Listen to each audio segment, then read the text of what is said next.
পরীক্ষার্থীর পরীক্ষা বাতিল হয়ে যাচ্ছে, আবার 3 পরীক্ষার্থীর প্রশ্নপত্র ফাঁস এবং 3 পরীক্ষার্থীর পরীক্ষা বাতিল। কথা বলবো প্রতিনিধি সোমরাজের সঙ্গে।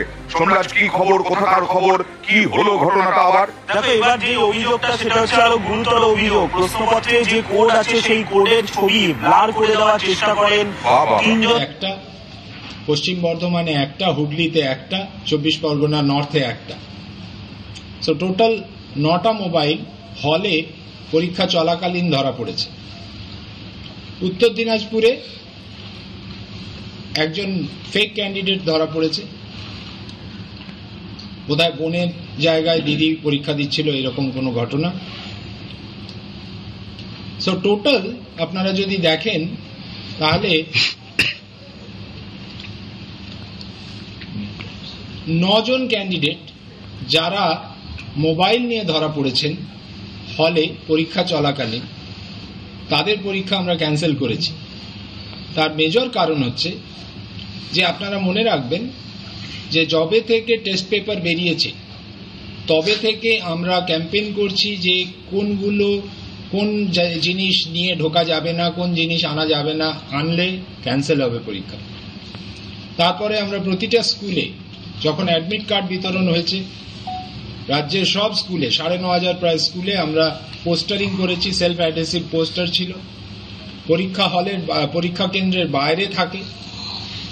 এই পোস্টারগুলোর সাহায্যে আমরা ক্যাম্পেইন করতে চেষ্টা করেছি যে এই জিনিসগুলো বর্জনীয়, এগুলো নিয়ে আসা যাবে না। আপনারা দেখেছেন 31 তারিখে আমি একটা বিজ্ঞপ্তি জারি করে ছাত্রছাত্রী এবং পরীক্ষার্থী এবং তাদের গার্জেনদের রিকোয়েস্ট করেছিলাম যে আপনারা মোবাইল বা ওই ধরনের কোনো জিনিস যেগুলো আমাদের বলা আছে সেগুলো নিয়ে ঢুকবে না ছাত্র। মাধ্যমিক পরীক্ষার নামে এই রাজ্যে একটা ছেলে খেলা চলছে। 13 জন মাধ্যমিক পরীক্ষার্থী প্রশ্নপত্র লিক করেছে বলে তাদের পরীক্ষা বাতিল করেছে। একজনও ইনভিজিলেটরকে কেন বহিষ্কার করা হয়নি? মোবাইল নিয়ে ছাত্ররা ঢুকলো কি করে? কোশ্চেন পেপার লিক হলো কি করে? মাধ্যমিক পরীক্ষা ব্যবস্থায় একজন অন্যতম লোক হচ্ছেন আরেক ভাইপো, ইনি হচ্ছেন মধ্যশিক্ষা পর্ষদের ভাইপো, ওনার নাম।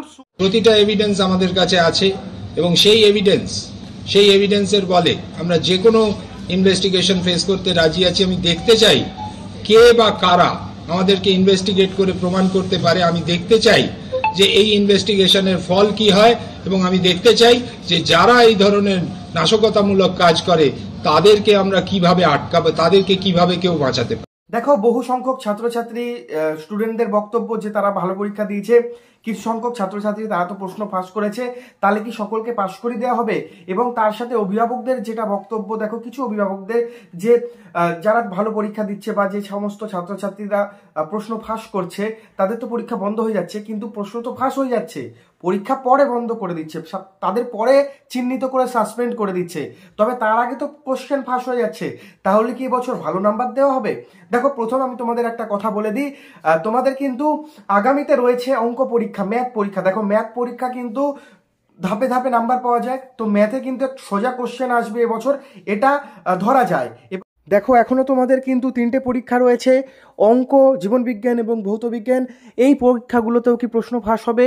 এবার এই পরীক্ষাগুলোতে কি প্রশ্ন সোজা হবে না কঠিন হবে, সেই নিয়ে দেখো যে আপডেটটি উঠে আসছে। দেখো, যারা ভালো পরীক্ষা দিচ্ছে সেই ছাত্রছাত্রীরা বলছে যে তারা যাতে ভালো নাম্বার পায়, তার কারণ প্রশ্ন ফাঁস হয়ে যাচ্ছে।